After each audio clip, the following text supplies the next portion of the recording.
Start with our political news. Rick Santorum yesterday upending the political race and Mitt Romney's momentum with a sweep in 3 primaries. We're going now to Patrick O'Connor. He's in Washington, D.C. Hi, Patrick. Hey, how are you? Big day for, I'm good, and big day for Rick Santorum. It was a good day for him as well. Tell us about the 3 races he swept and by how much. Well, it was a really big night for Rick Santorum. I think some people saw part of it coming. I don't think they saw the trifecta for him.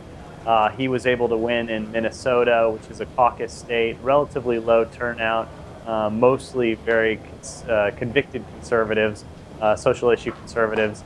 He was able to win in Missouri, which had a non-binding primary, in which he got more than 130,000 votes, which is a pretty large number. And then in Colorado, where Mitt Romney really was poised to, we thought, pull off a pretty sizable win, and where he had a big campaign team that had been working for months to try and generate turnout for the caucuses. It was really the only state where he and Santorum were going truly head-to-head. Santorum was able to win by a pretty sizable margin there as well. So this was a big night for Rick Santorum. It was correspondingly a bad night for Mitt Romney. The aura of inevitability he had coming out of wins in both Florida and Nevada seemed to kind of evaporate at around 11 o'clock Eastern last night, when we realized that not only was Rick Santorum winning in Missouri and Minnesota, but also was poised to probably pull off a win in Colorado. And Patrick, we'll get to the why of Rick Santorum's sort of trifecta in just a minute, but let's back up for a second to the Mitt Romney campaign, who spent the days leading up to these 3 primaries trying to tell people these really don't matter. There are no delegates awarded. First of all, did they matter? And second, sort of explain for folks why he's saying that about the delegates in these races. Well, in one sense, the most literal sense, no, they did not matter. The caucuses in Minnesota and Colorado start the process for allocating delegates, but really there were no delegates apportioned based on the results last night, or at least not directly. And then in Missouri, it was really a total beauty contest. The only reason they had the primary was because of a budget deadlock in the state legislature that made it impossible for them to move the date.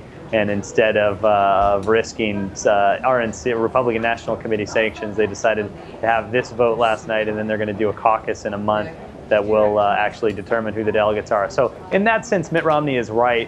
In the other sense, he's not, which is that this was a pretty big signal from conservative Republicans that they don't want him to be the Republican presidential nominee. That's not a good thing for him.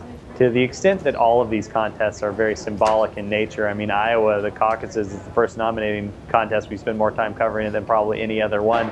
Very few delegates are actually apportioned through that either. So, on the literal sense, Mitt Romney is right. But in the broader sense, this was a really bad night for him. His team tried to kind of mute expectations heading into the night, but I don't know that that really softens the blow when you look at him losing 3 states that he was, basically expected to win a couple weeks ago.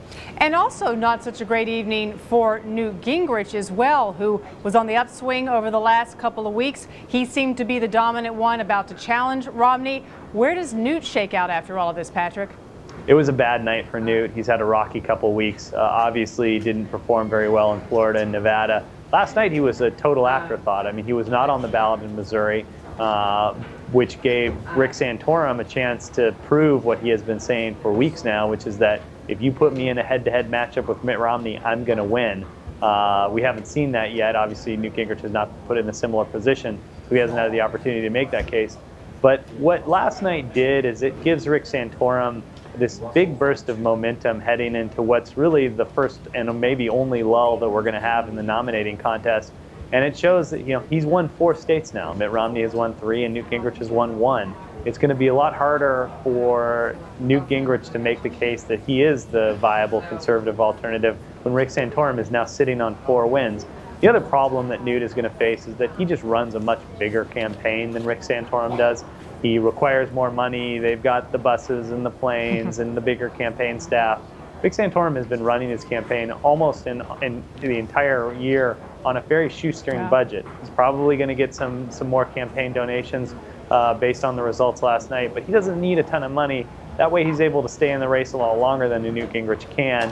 And just the narrative right now really seems to be working against Newt.